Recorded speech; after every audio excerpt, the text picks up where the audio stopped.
Don't let YouTube decide what information you get. That's your choice. YouTube is deleting our videos and cuts you off from a source of honest reporting. Make sure you don't lose access to NTD's news content, and take a quick moment to subscribe to our newsletter so no matter what happens here, you'll keep your access to a trustworthy news source. The southern border hasn't received much attention recently, but the surge of migrants trying to cross into the U.S. hasn't slowed down one bit. Migrant apprehensions topped 200,000 for the second month in a row. And tonight we have exclusive footage from the Epoch Times showing a dire situation under a Del Rio bridge. NTD's Grace Coulter has the story. Thousands of illegal immigrants, mostly from Haiti, are gathered under the Del Rio International Bridge in Texas.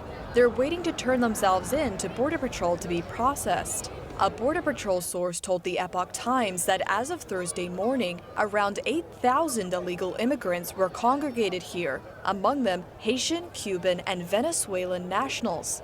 The source said the number increased by about 2,000 overnight. U.S. officials have set up drinking water, towels, and portable toilets under the bridge due to the massive influx of border crossers. This has drawn many to gather here. Speaking to KSA-TV, Bruno Lozano, the Democrat mayor of the city, called the situation beyond a crisis.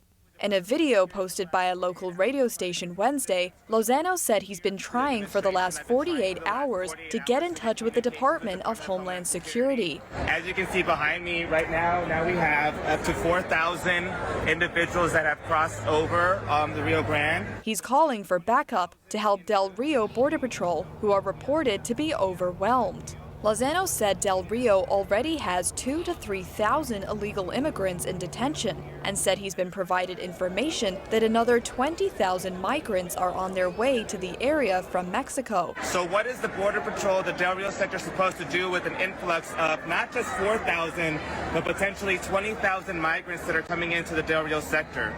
Administration, I did give you the stark warning back in February that something like this could happen in the Del Rio area. It's happening right now in real time, and the Department of Homeland Security needs to move a lot quicker and respond a lot faster to this dire situation here underneath the Del Rio International Bridge. The Biden administration is also facing criticism for allowing tens of thousands of migrants to enter the U.S. without being tested for or vaccinated against the CCP virus, while simultaneously imposing vaccine mandates on Americans. According to new data from Customs and Border Protection, arrests at the border topped 200,000 for the second consecutive month and are still on track to set a new yearly record. In August, Border Patrol agents apprehended just over 208,000 people, including nearly 19,000 unaccompanied children. Among them were these two, a 2-year-old girl and a 3-month-old boy, who were found abandoned along the Rio Grande River Tuesday. CBP said a note was left with them, identifying the pair as siblings from Honduras. Numerous border experts and elected officials are calling on the Biden administration to take immediate action to secure the border. Grace Coulter, NTD News. And in the Pacific, there are apparently several moves in the works to counter Beijing's aggression. For one, Taiwan plans to increase its defense spending by about $8 billion. Add that to the U.S.-Australia submarine pact. Here's NTD's Kevin Hogan with more on that and General Milley's controversial calls to China. The trilateral agreement between the U.S., U.K., and Australia marks a power shift in the Pacific. The U.S. says the move to lend Australia tech to launch nuclear subs is not to counter Beijing, but an Australian government defense official told BBC it shows the three nations are drawing a line against the CCP's aggression in the Indo-Pacific. And a national security correspondent at the Washington Times, Bill Gertz, shares a similar view. And so this is really stating very clearly to the Chinese that the United States, Britain, and Australia are forming a new alliance because of the strategic threat posed by China, and in particular by the Chinese Navy, which again we've seen a rapid expansion in very modern, high-tech warships with all kinds of advanced missiles. And speaking of China, General Milley apparently promised his Chinese counterpart he would tip them off should the U.S. launch an attack. According to several news outlets' preview of journalist Bob Woodward's upcoming book, Peril, Milley did this because he thought Trump might go rogue. Milley defended the calls and said Trump officials knew about them, but Gertz says that's false. I spoke with senior Trump administration officials who said they were unaware of it, and obviously it undermined their efforts to put pressure on Beijing, which was part of a major strategy for the Trump administration. Gertz says there is one way Milley's calls to appease the People's Liberation Army could have been warranted. That's if there was in fact intel that China incorrectly thought the U.S. was going to attack. But Gertz says there would have to be some form of negligence if Trump's officials really never did get the intel. That's almost a criminal negligence on the part of the intelligence community. So we've got to find out, we've got to get to the bottom of this whole scandal. Well, I really see it as an emerging scandal because it involves what appears to be, based on what was in the Woodward book, a usurpation of the civilian control of the military. You have Milley saying basically he's in charge of the military and going to ignore what the commander-in-chief and the chain of command. And over to Taiwan, where the country is set to increase its defense spending by about $8 billion over what they call a severe threat from China. Gertz says the missiles Taiwan is planning to build could serve as a deterrent to China. Kevin Hogan, NTD News. One county in California's Bay Area is preparing to vaccinate children aged 5 to 11 after the FDA gives approval. Here's NTD's Eileen Egg with more. California's Marin County is preparing to start vaccinating children ages 5 to 11 against COVID-19 at the end of October if FDA approves. That I did get an email, and I've been able to talk with Dr. Santora from Jen Moore from the 16th District PTA about putting together a forum for families as they consider whether or not to vaccinate their kids under 12. And her recommendation was it can include public health as well as some local pediatricians, and want you to know that Dr. Santora is all in. So we will definitely get something put together. The county announced a sample timeline of when the young students can receive their first and second doses. They are planning to vaccinate 75% of the newly eligible children within a month of FDA authorization and CDC recommendation. And so we need time for our schools to develop an infrastructure to optimize their ability to identify cases and engage in contact tracing so we can identify the true close contacts of an individual and quarantine those individuals, and then identify close contacts who have been wearing masks. And mask is the difference between a quarantine at home right now and modified quarantine. Last week, U.S. health officials announced that Pfizer's vaccine could be authorized by Halloween. Pfizer is supposed to submit data on children ages 5 to 11 to emergency use authorization by the end of this month. Eileen Ang, NTD News, California. Platinum rapper Nicki Minaj got a lot of bad press for publicly questioning the vaccines and sharing a questionable anecdote. She likened the backlash to the suppression of dissidents in communist China. NTD's Miguel Moreno has that story.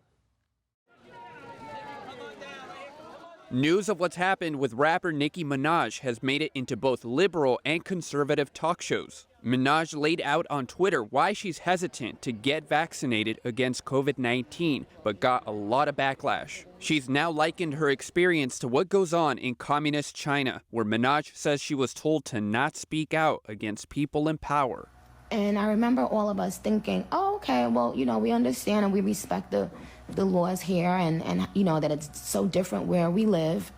Don't y'all see that we are living now in that time where people will turn their back on you, not agreeing, but people will isolate you if you simply speak and ask a question? She claimed earlier this week that a cousin in Trinidad wouldn't take the vaccine because his friend apparently suffered from testicular swelling after getting the shot. The rapper also encouraged people to pray on it and to make sure they're comfortable with their decision to get vaccinated, to not be bullied. But multiple media outlets accused her of spreading misinformation before and after the Trinidad and Tobago health minister revealed their findings.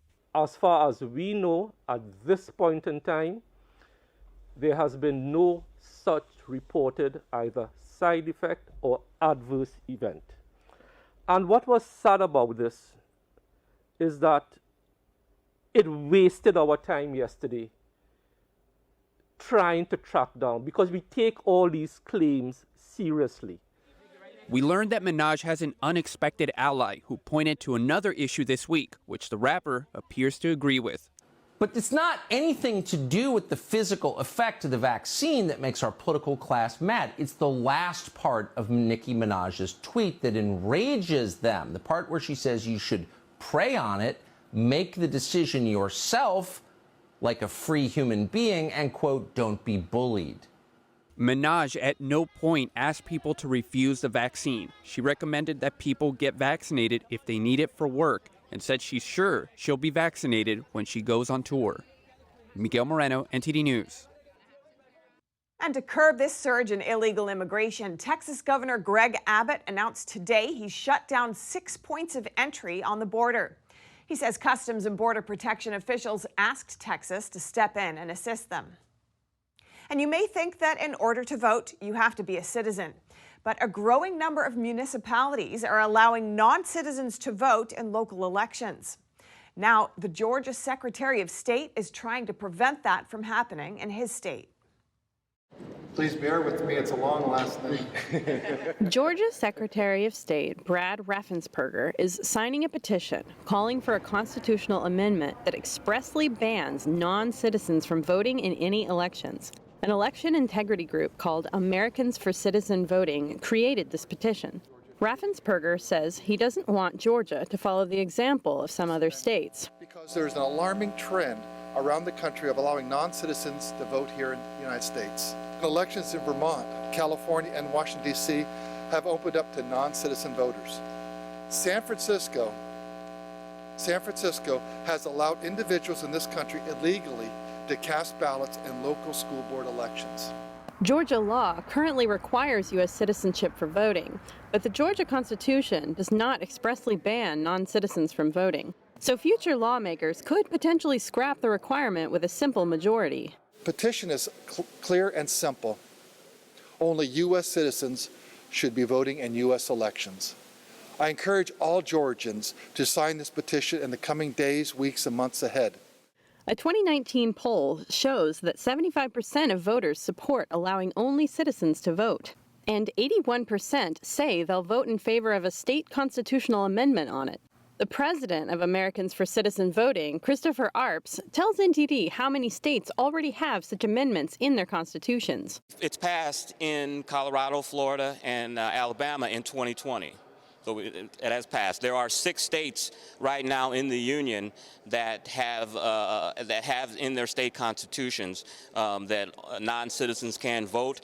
Arps says, given all the election integrity issues in recent years, it's a really easy fix to amend the Constitution and give people confidence in elections. If you look at what's been happening in the Senate, with H.R. 1, H.R. 4, those type of bills where the Democratic Party wanted to federalize elections and make it really open to fraud, that it's really important that we have a non-citizen voting initiatives in these different states. I think that kind of counters what they're trying to do. To amend the Georgia Constitution, 2/3 of both the Senate and the House have to approve the amendment. And a majority of Georgia voters would then need to approve it during the next general election. The same would be required to repeal the amendment.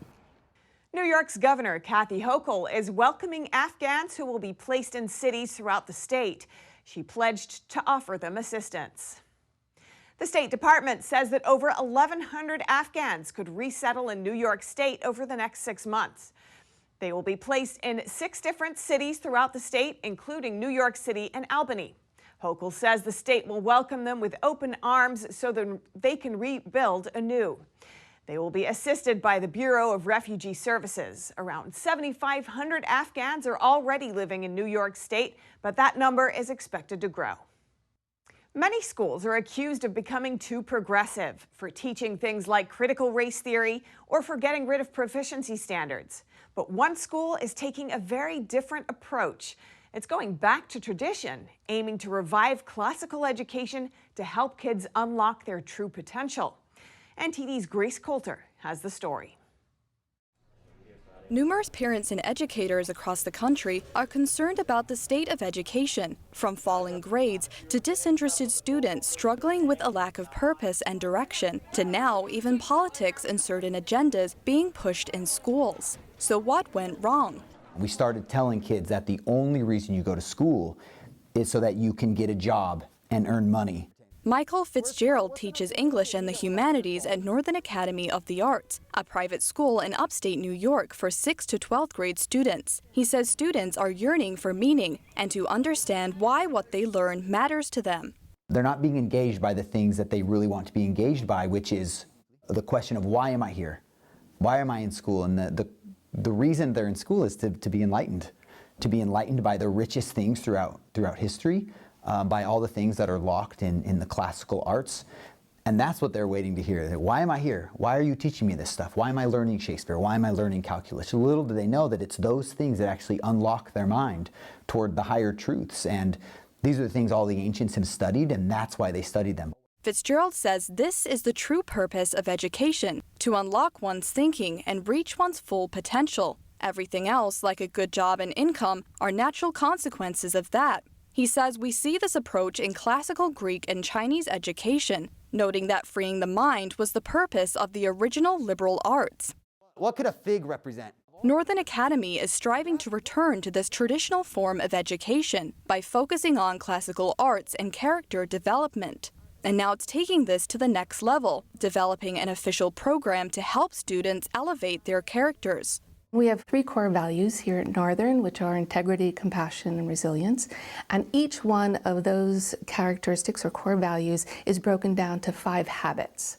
So in total, 15 habits. School principal Marilyn Torley says the program focuses on intrinsic motivation instead of extrinsic goals. This helps students to understand why each habit or virtue is important. Torley explains they map out each of those 15 habits in detail, which include respect, appearance, accountability, and positivity, and go through them with the students. All the teachers then come together regularly and discuss how the student is doing with each habit. And we sit down and we give them feedback. And it's feedback. It's not a grade. It's just so that they have some information from the adults in their lives about how they're doing towards those core values. Northern Academy believes that classical education and character development go hand in hand. Fitzgerald gave the example that students need to cultivate resilience in order to read and understand Shakespeare. In turn, reading Shakespeare can help students' ability to discern and decode information. What is he saying about that? He says all the subjects taught in classical education can enrich your character if it's oriented that way. And how is this done? Well, we have to say it explicitly, that these things are also about character. And so in our character development, we've basically laid out some levels that a student can work towards. You start out with knowledge, and you work through different levels of building your character in habits and virtues that we've laid out, and you end with wisdom. As you increase your knowledge, you improve your character in such a way that we say you are one with wisdom. And that's where we're trying to get kids to, is wisdom. And our society needs it more than ever today, because it's a wise person who can differentiate the truth. Torley says that throughout her 25 years of teaching, she, like many others, placed high importance on getting students college ready. But it goes beyond that. She says you might have a plan, but you never know where life will take you or what challenges you will face. So if you have a strong character, no matter what comes your way, you're going to be able to have the skills and the abilities to be successful.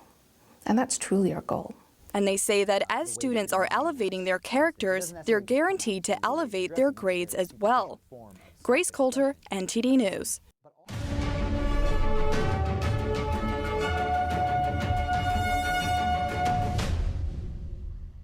Thanks for watching us on YouTube. Don't forget to catch all of our programs on TV.